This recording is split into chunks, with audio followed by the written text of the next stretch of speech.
In today's video, I'm going to teach you how to mark a field as an external ID in Salesforce.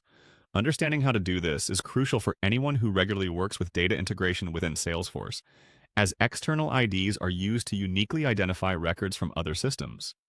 This helps in maintaining data integrity and ensures smoother operations across platforms. Let's jump right in. To start, navigate to your Salesforce homepage. This is your control center, where you'll manage settings and configurations. Once you're here, locate and click on the Quick Settings icon. It might look like a gear or a wrench depending on your Salesforce version. This will give you immediate access to a wide array of setup options. Next, you'll want to select Open Advanced Setup.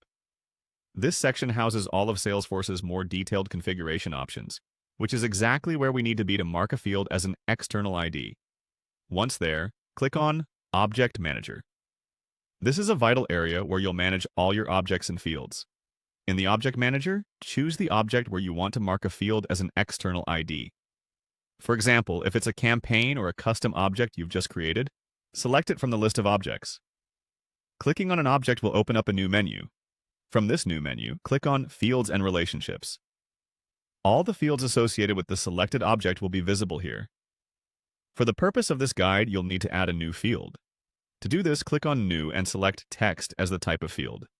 After choosing the field type, click Next to proceed to the field details. Now, here's the important part. You need to scroll down and find the External ID checkbox. Checking this box marks the field as an external ID, which crucially allows Salesforce to recognize it when records come in from external systems. This is particularly useful when you're importing data and need to match it correctly with existing Salesforce records. With that done, enter the field label. This is the name of the field as it will appear within Salesforce, so choose something meaningful that will help you and your users identify the purpose of the field later on. After that, you'll need to define the field length. This determines how many characters the field can hold, so consider the types of data you'll be entering here.